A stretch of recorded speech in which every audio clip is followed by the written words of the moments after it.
Before founding the International Justice Mission in 1997, Gary Haugen served as a civil rights attorney for the Department of Justice in Washington, D.C., and was then loaned out to be the officer in charge of the UN Center for Human Rights Genocide Investigation in Rwanda.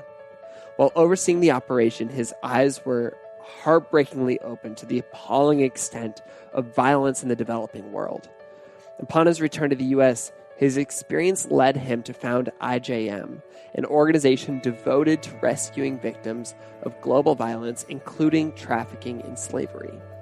If you're like me, the International Justice Mission is a nonprofit that you probably already know about and maybe even admire. And it's no secret that to this day, IJM continues to be one of the most powerful abolitionist voices in the world. And Gary Haugen, as their CEO, is at the forefront of all that they do. IJM is responsible for rescuing more than 45,000 people from slavery and other forms of violence and helping local authorities arrest more than 3,500 suspected slave owners and other criminals. That's why I am so excited to have Gary on the podcast today. His story is incredible, and his voice is one that I've turned to during my most cynical moments while pursuing meaningful work.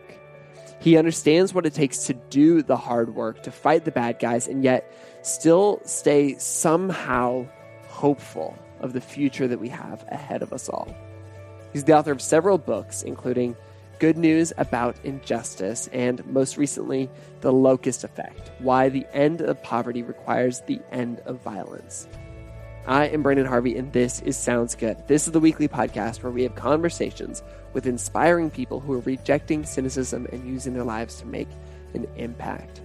Sounds Good is not your typical 3 Steps to Success podcast. We don't host this podcast for the sake of leaving you with bullet points on self-improvement. We deeply believe that our lives are more complex than that. So we show up here on Sounds Good to ask big questions, dive into nuance, and learn from each other's stories.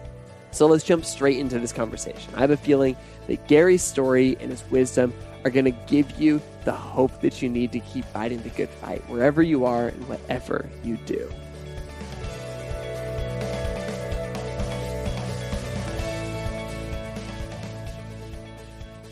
Gary, I am so honored to have you on the podcast today. I am a huge fan of your work, and I feel like I have a pretty solid understanding of the things that you've written about in your books about the global poor and the impact of violence and slavery on people in developing countries and the toll that trafficking takes on individuals. And we've shared a lot about the work that IJM is doing across our platforms and on social media and in our Good newspaper. But what I'm really interested about in this conversation in particular is diving into who you are and how you ended up doing what you're doing. And so thank you for joining me today to kind of dive into your story, because I'm so fascinated by the route that brought you to where you are today. Wow. Well, thanks for being interested. Yeah, absolutely. I think we should start off by saying that what you're doing is really unique. You know, it's really remarkable, this organization you started and the role you have within it.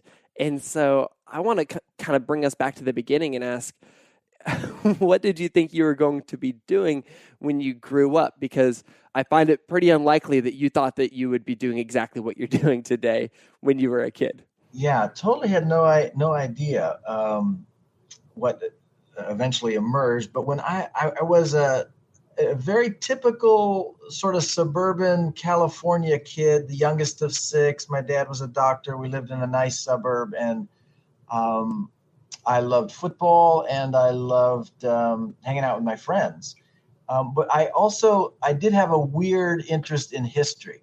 As a little kid, I loved the stories of Abe Lincoln and came across the story of Martin Luther King Jr. and so forth. So I was really inspired by the heroes of history.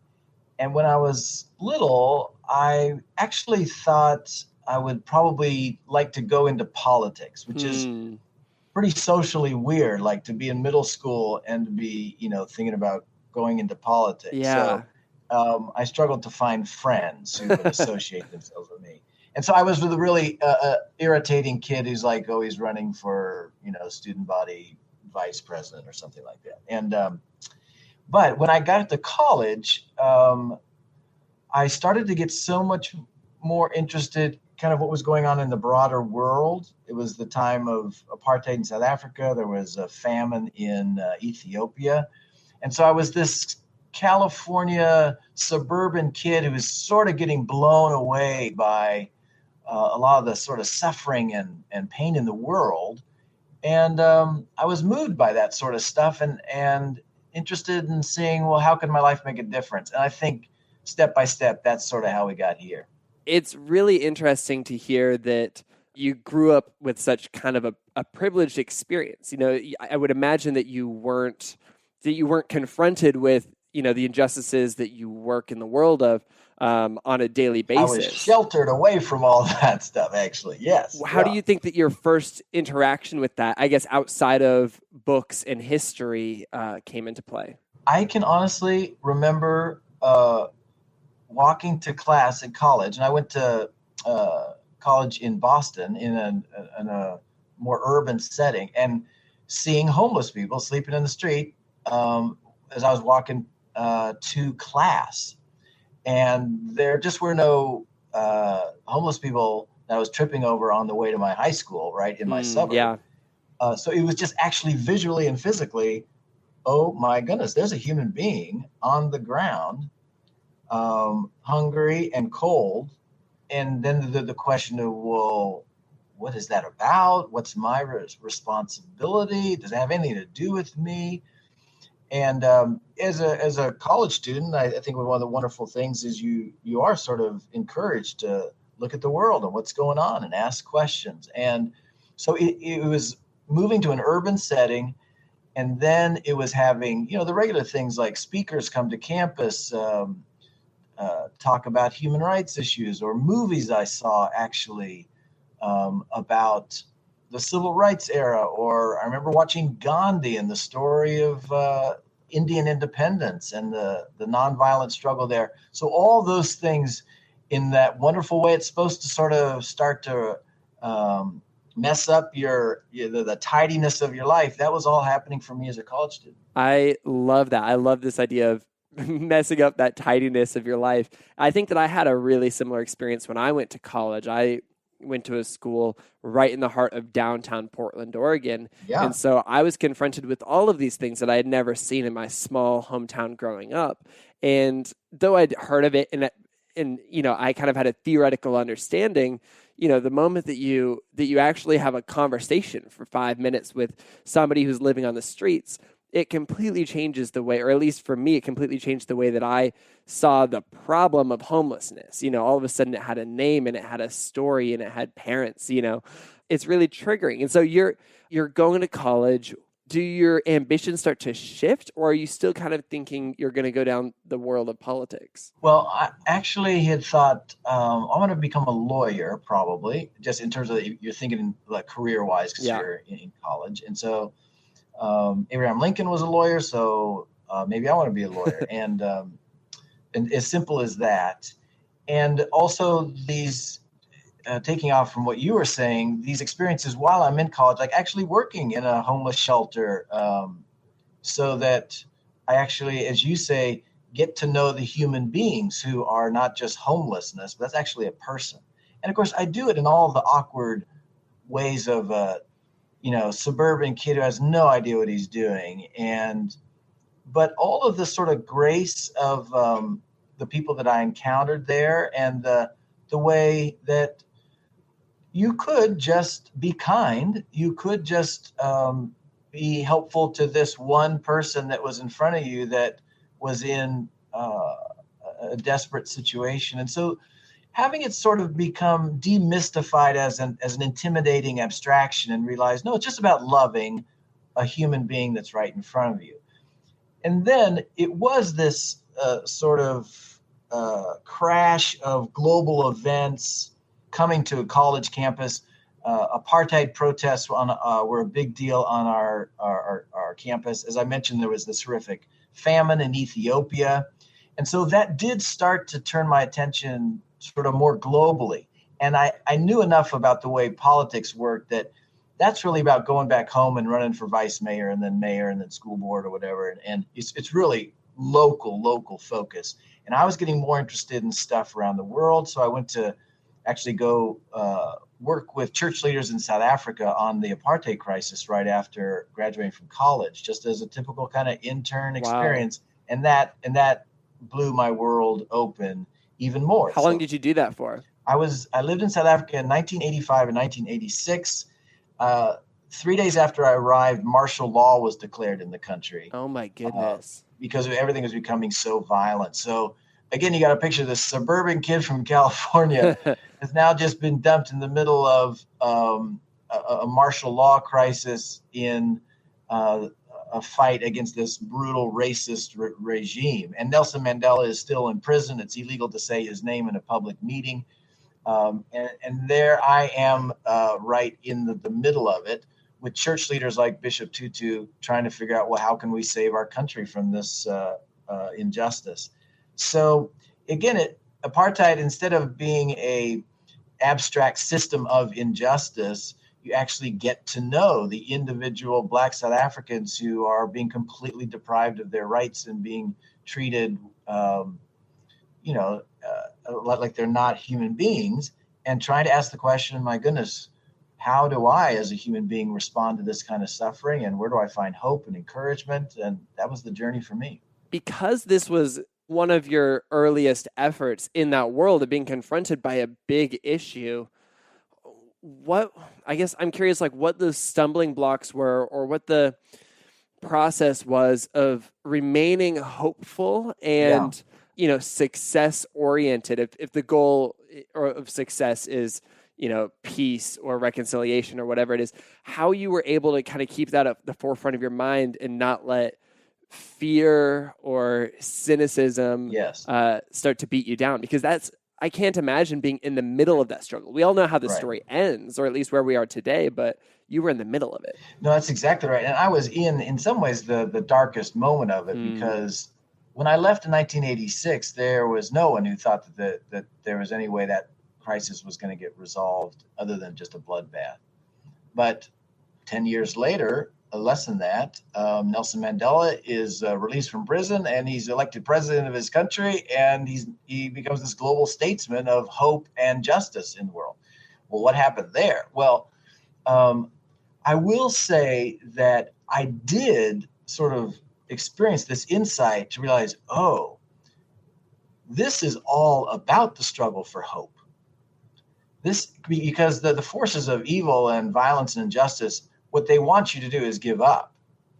And so the entire struggle is sustaining hope and a sense of encouragement together to keep struggling. And that's what I saw in inspiring people in South Africa, is many of them were inspired by their faith. And so they believed sort of in this God of history that actually was driving history towards justice.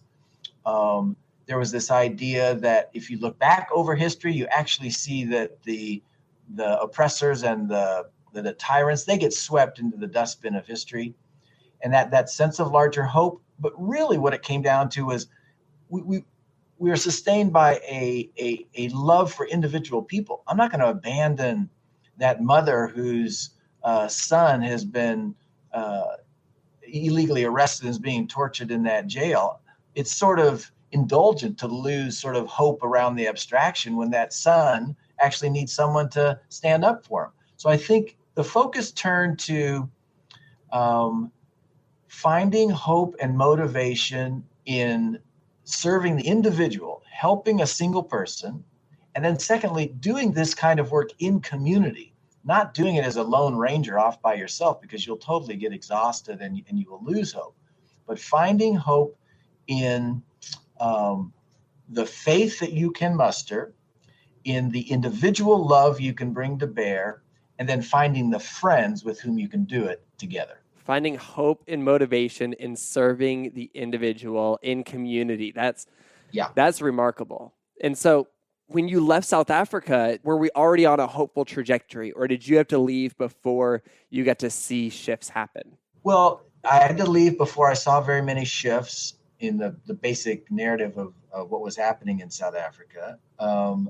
but I came away actually encouraged that I could make a difference in individual lives, because I saw that Good. even I'm a little volunteer intern over there, I was participating in community with others, and I saw lives saved. I saw people who were released from prison and torture. I saw people whose minds changed from racist attitudes to actually affirming the dignity of other people who weren't like them. So you could see these little changes, and that the individual could have a role in that.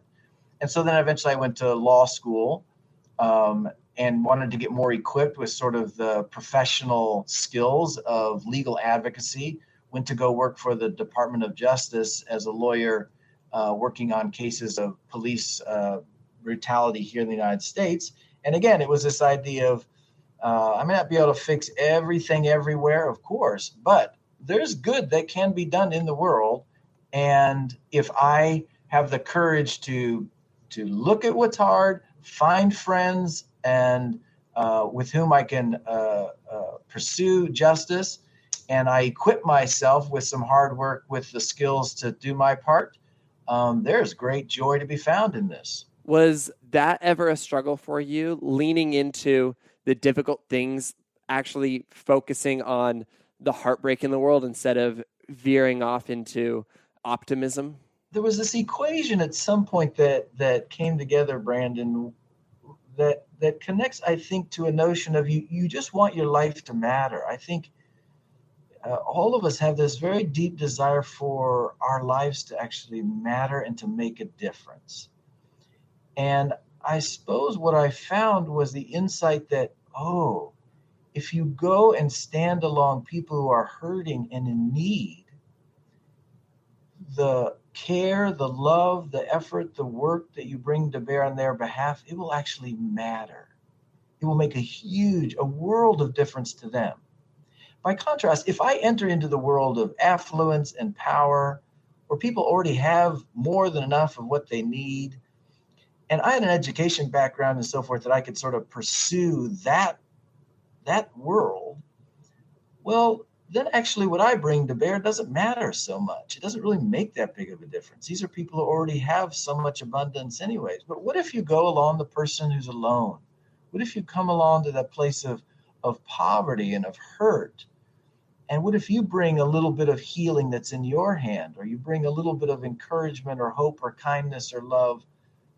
Wow, that makes a big difference in the world of hurt and in the world of just loneliness, where the isolated many times are. And so I think, Brandon, even though it can be discouraging or hard or painful to be in that place of need, what I found was that the significance and difference my little life could make was infinitely more significant in that sphere. And so I just found meaning and purpose and joy in the midst of that, even though, yes, it was hard, but I would much rather have difficulty than easy meaninglessness. That is a good line. I think that's really, really good. And that's something that I know that our community is really trying to lean into.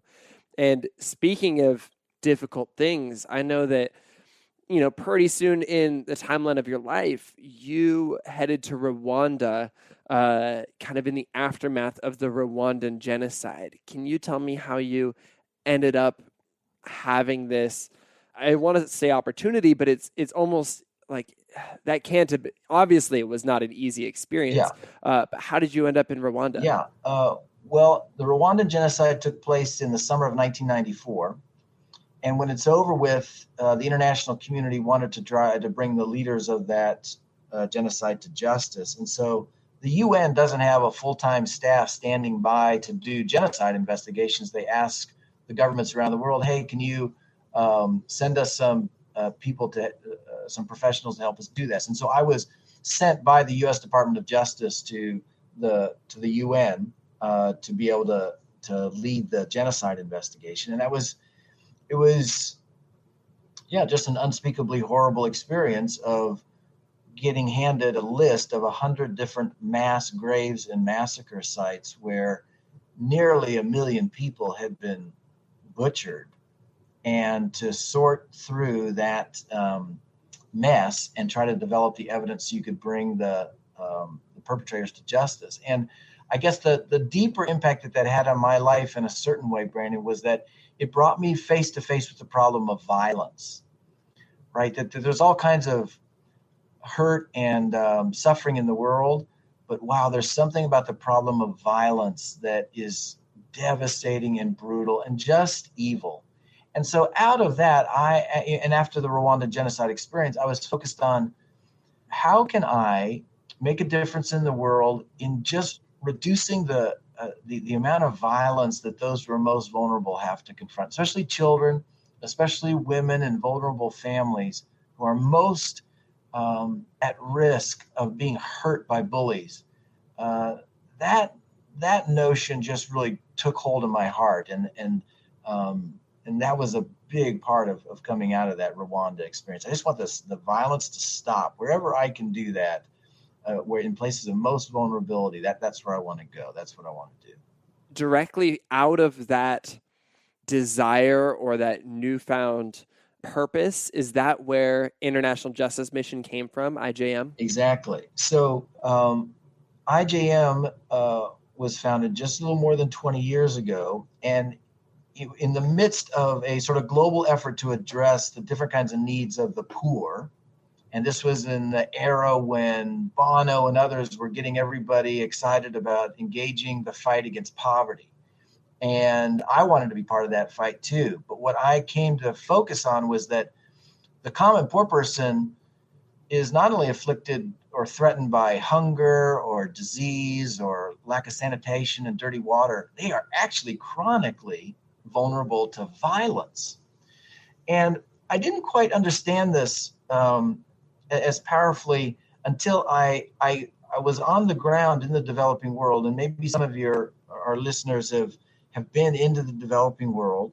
And one of the things that will be hard to see is the fact that most of the poor in our world, about 2 billion of them who live off less than $2 a day, most of them live outside the protection of law.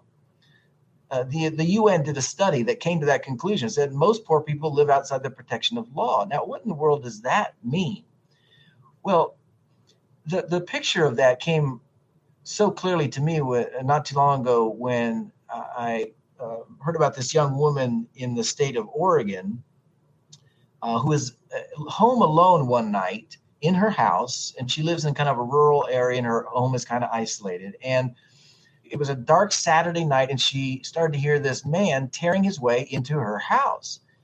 And she's all alone. And so she's terrified, but particularly terrified because then she realizes this is the same guy who had put her in the hospital from an assault 2 weeks before.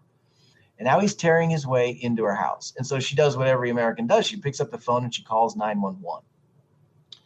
Well, I've listened to the audio recording of this 911 call, and it's the most extraordinary thing, Brandon, because the 911 operator has to explain to this young woman that because of budget cuts in her rural county in Oregon, they don't have law enforcement available on the weekends.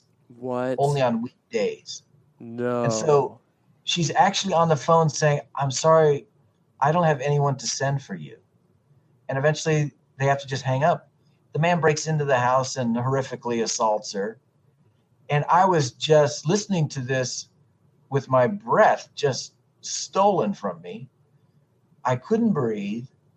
And I'm realizing, oh my gosh, this is where 2 billion of the world's poor live every day. Yeah, because that's Oregon. But, imagine living on way less money than rural poor Oregon. Oh, sure. And wow, even if you're poor in America, you have access to law enforcement generally.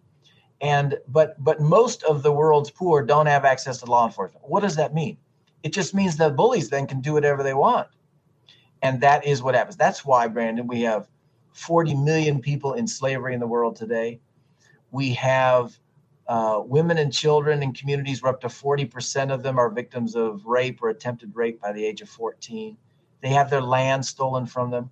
I entered into this whole world, Brandon, of poor people who by the hundreds of millions are nonstop vulnerable to violence. And so this was the vision for IJM. How can we stand beside those who are most vulnerable to being assaulted, raped, enslaved, imprisoned, beaten, and abused. And it began, though, by just doing one case at a time. And eventually, now IJM has brought rescue to more than 45,000 individual clients over the last 20 years. But it began with just trying to help the one.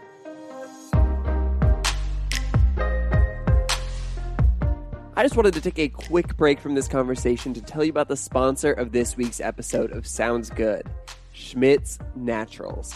Now, Schmidt's Naturals is on a mission to change the way you think about natural. They make deodorant, toothpaste, and soap, and I actually switched over to using Schmidt's deodorant about 2 years ago, maybe 3 years ago now, and I haven't looked back.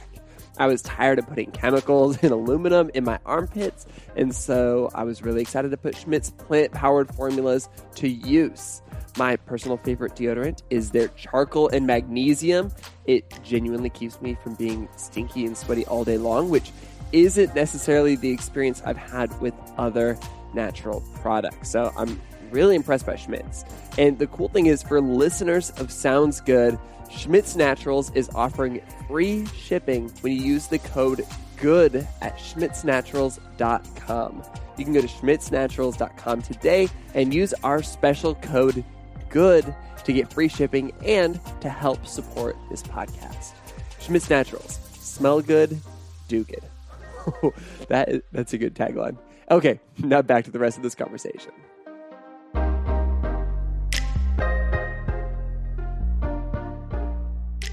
So I wrote this down. IGM does three things. They, 1, rescue victims. 2, bring criminals to justice. And 3, then support and empower survivors. And in the early days, was this the model from the very beginning, or is it something that you kind of evolved into? And then also, why this model? I feel like you could have just picked one of these things, totally owned it, and then allowed other people to take up these things. But instead, you've decided to take a really holistic approach to the entire process.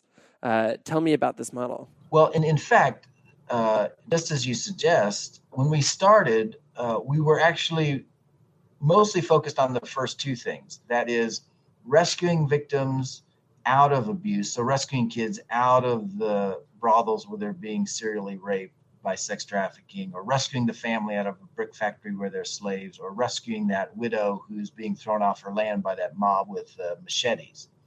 So rescue them and go after the bad guys. Make sure that they're brought to justice, because we were law enforcement people and prosecutors and so on. This is what we knew how to do. We actually had to develop over time this capacity to provide great aftercare for the survivors. But we learned over time that that's absolutely necessary. To rescue somebody out of this kind of trauma and not give them high quality aftercare so that they can actually be restored as a human being, your rescue is not worth all that much if that's not done. So you kind of start to develop a more holistic approach as you see the holistic needs of the individual. And now we've really added a fourth step, which is to say, we're going to actually work to transform that local justice system so it does the job of protecting the poor from violence so they never have to get rescued in the first place. So we've evolved to doing the hands-on rescue, yes. Sending the bad guys to jail, yes. But now providing some of the best aftercare in the world for survivors.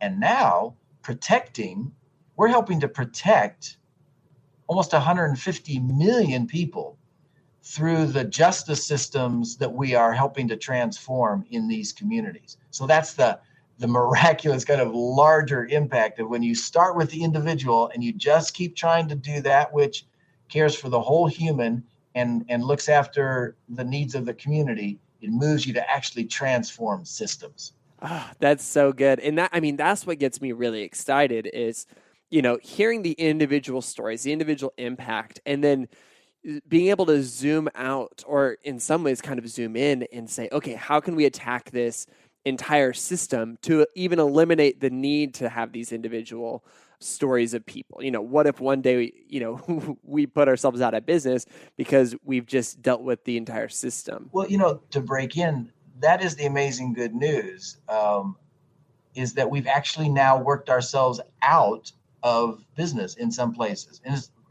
In Cambodia, for instance, we no longer have our office doing child sex trafficking work because the child sex trafficking has been reduced by more than 80% in that country. Wow. And the Cambodian government is doing an excellent job of addressing it themselves after 10 years of IJM's work. So it's actually possible to work yourself out of a job. You can feel completely overwhelmed by what you see at first. But what I would want to share with everybody is our experience is that things change in the world. The bad guys are just waiting to see if we'll give up and if we'll go away. And if they figure out we're not going away, they're the ones that actually just stop abusing people. I just got goosebumps, and it's really encouraging to think about.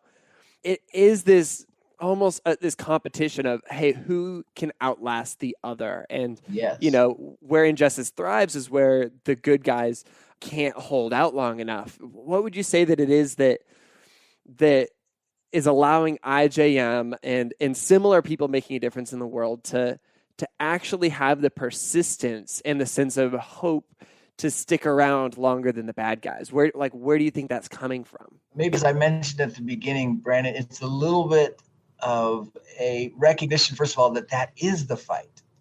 That the fight isn't to win every time you go into the arena.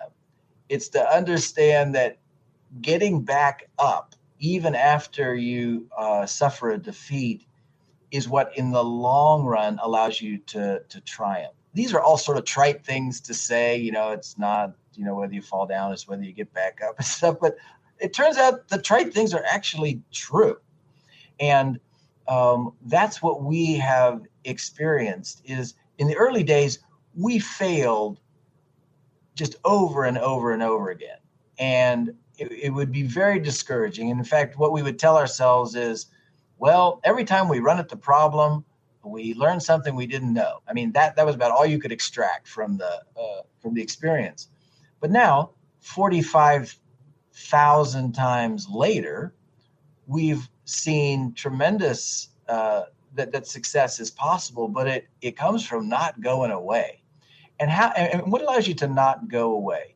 Again, it's coming back to that community of friends, because on one day that you're weak, your friend is strong. And when he's weak, you can be stronger for her. It goes back and forth.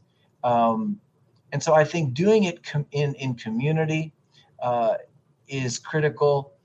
Not getting lost in the abstraction. So slavery is an abstraction, but what we're talking about is assisting individual men, women, and children who are enslaved.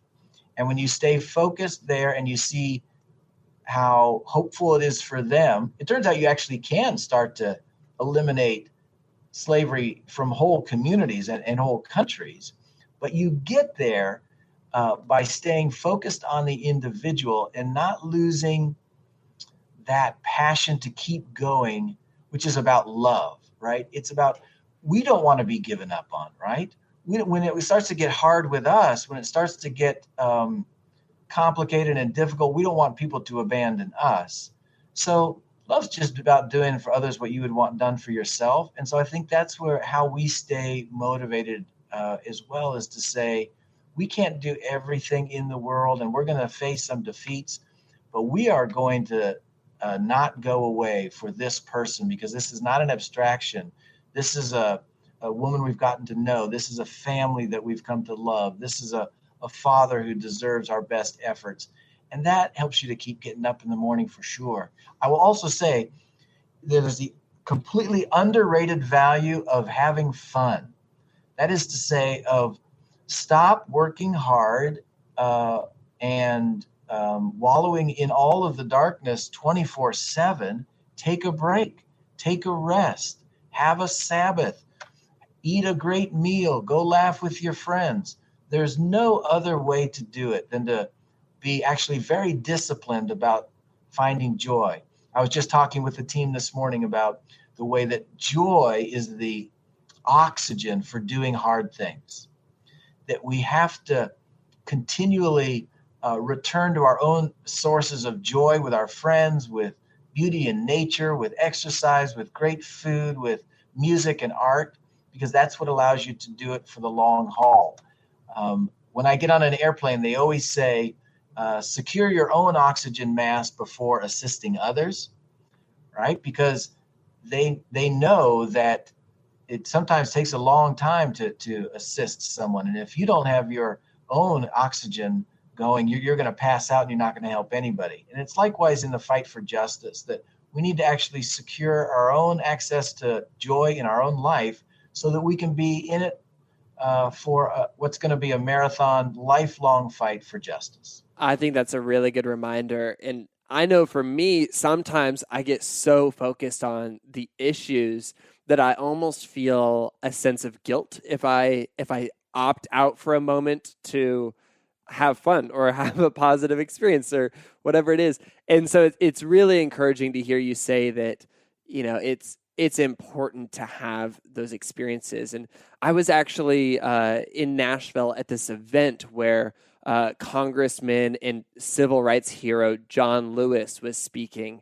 And he was telling this beautiful, powerful story of how during the civil rights movement, they would go out to the club and they would go dancing and, they would drink, wonderful drinks and they would celebrate and just laugh and enjoy company with, all these people that I read about in history books. These, it's him and Martin Luther King and so many other people, but they're in the middle of this fight, in the middle of this struggle, still making time for joy. And, one of my favorite activists, Brittany Packnett, constantly comes back to this idea that, joy is resistance and that joy and hope are the key parts of how we actually make a difference in the world. And so thank you for reminding me of that, because that's something I need to lean into more and I want to lean into more. Well, and it's a struggle because compassionate people are going to feel the pain and suffering of others, and then they're going to feel conflicted about, well, how can I then be happy or how can I experience this joy or this good wine or this happy day, and we can start to feel guilty around that. But whatever I could ever say to encourage people to just let that go, that is just a horrific lie that would leave us just exhausted and abandoning the battlefield one day. I remember very clearly being with Archbishop Tutu during the worst days of the apartheid struggle in South Africa, and the thing that you would be most sort of impressed by if you spent any time with Bishop Tutu was his laugh. That's what I remember more than anything about Bishop Tutu is his laugh. I can picture in my mind him wading into a crowd when a man was being burned to death and rescuing that man out. So I can totally picture Bishop Tutu with the most incredible courage you could imagine. But what I also equally can see in my mind's eye and feel in my heart is that the thing that allowed him to have so much courage was that he would run to joy and laugh with his family and his friends and with his community. And that allowed him to be in it for the long haul. I'm really, really grateful for the work that you're doing. And, before we go, I was hoping that, a minute ago you talked about the stories of the individuals are what keep you going. And I was wondering if you could tell me a story of an individual that keeps you going, something that is someone or somebody's story that just continues to motivate you. There's so many that over the years, but I was just with a young woman not too long ago from the Philippines named Cassie. She was taken into this ugly darkness that is now threatening many poor communities in the developing world, which is the new ugliness of cyber sex trafficking, where these little kids in very poor families are snatched away and put in front of a webcam and abused, so that pedophiles and sickos from around the world can pay to direct their abuse. It's the ugliest thing you could possibly imagine, Brandon. And poor Cassie was abused in these ways. And I just could not imagine what she went through. And before I met her, I had read her case file and I was aware of what she had been through, and I knew that I was going to be meeting with her. And so, of course, I had this uneasiness of, oh my goodness, what's this going to be like to try to share a moment with this young lady who was assisted by IJM, and our aftercare team had been with her for years. And I was finally going to have a chance to meet her. And the truth is, I just met a young woman shining with life, who could look me in the eye and with a smile tell me with tremendous hope about her future. And to see not only did she survive that experience, not only did she struggle through seeking to bring her abuser to justice with the help of IJM and the government authorities, but what I saw her do shortly thereafter, after I got a chance to meet her, was stand up in front of 2,000 people and rally them to hope out of her story of how, yes, the evil is dark, but it's possible for all of us to raise our voice and make a difference. This was just a teenage girl who has been through the worst possible experience, but is now actually helping lead her country to defend its children against these kinds of abuses. And I don't know, Brandon, it is profoundly inspiring to me to see the courage, the resilience, the selflessness, the joy that pours out of these survivors who now want to leverage all of that to be able to protect others from this kind of abuse, where Cassie herself is reaching for that significance, that her life would matter by going and standing with those who are in need. That's amazing. And I love the way that this just comes full circle. I want to finish with one last question. One of the central themes of our conversation today has been this idea of hope and how we all can play a part with our sense of hope in creating a better world. And in regard to the world of poverty and violence, what is your hope for where the world will be at the end of your life? You know, when you're in your final days, like what is your hope? And coming from a place of being realistic, you know, what's your realistic hope on where the fight against poverty and violence will be? You know, I have tremendous hope, Brandon, because of the changes I have seen in the world just in my lifetime. And it's hard maybe for younger listeners to appreciate that when I was in my 20s, there were two of the most devastating problems in our world that got the most attention, most attention in the bad way, in the sense of so much despair and fear and terror wrapped around, and evil wrapped around two things: the apartheid system in South Africa and the brutalities of totalitarian communist systems in Eastern Europe and in the Soviet Union, where really just the lives of millions of people were being crushed. And no one saw how those two ugly systems would ever be overcome. And yet now those are just completely chapters in a history book. Those evils have been swept into the dustbin of history.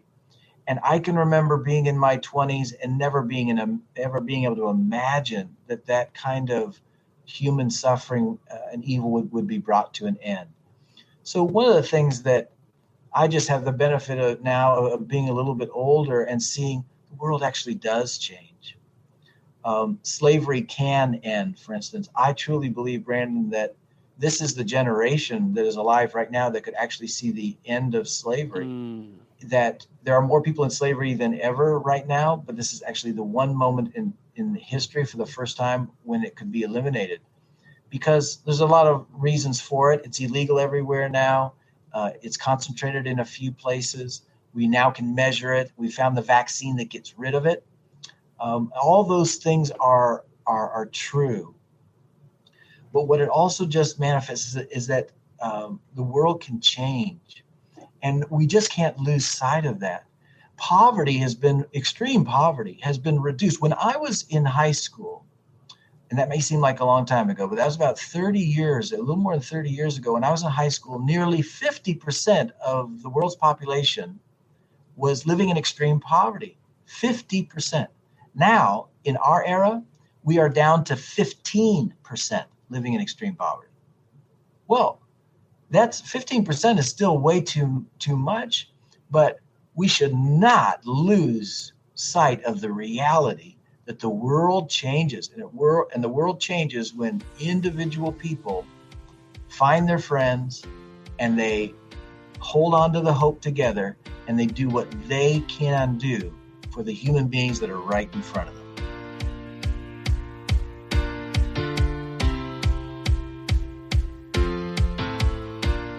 Man, everything Gary just said in this conversation is something that I'll probably put on my fridge or right on my walls of my office so that I can always turn to them when I need them.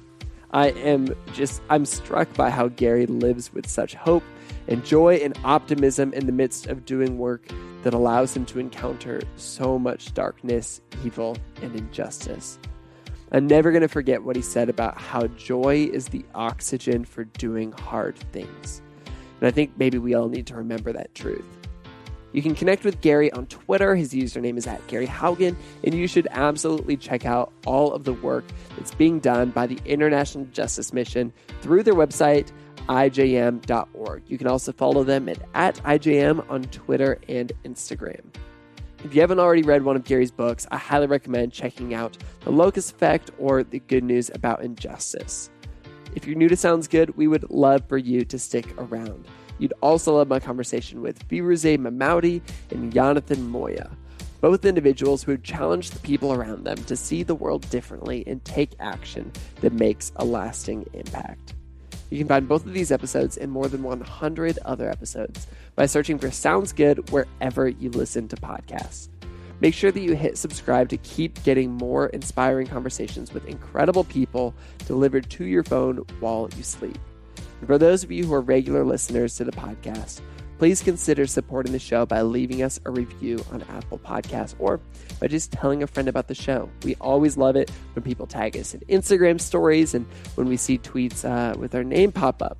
This podcast is created by me, Branden Harvey, as a part of Good, Good, Good, a community that believes in the power of celebrating good news and becoming good news. Chad Michael Snavely and the team at CM Studio edit and mix the show, and Christy Karenbrock offers production support. This is actually Christy's last episode with Good, Good, Good. We are so excited for everything she has ahead of her and wish her all the best. Christy, thank you so much for the impact you've had on this podcast and everything we do at Good, Good, Good. If you want to learn more about Good, Good, Good, you can follow us everywhere at goodgoodgood.co and visit our website, goodgoodgood.co. We create a beautiful print newspaper filled with good news, a weekly good newsletter that shows up in your inbox every single Tuesday, and you're listening to our podcast right now. All of that and more at goodgoodgood.co. And on that note, that is a wrap for this week's episode. Go out and do some good this week, and remember that we need joy in order to sustain the ability to keep doing the hard work of changing the world for the better. Sound good?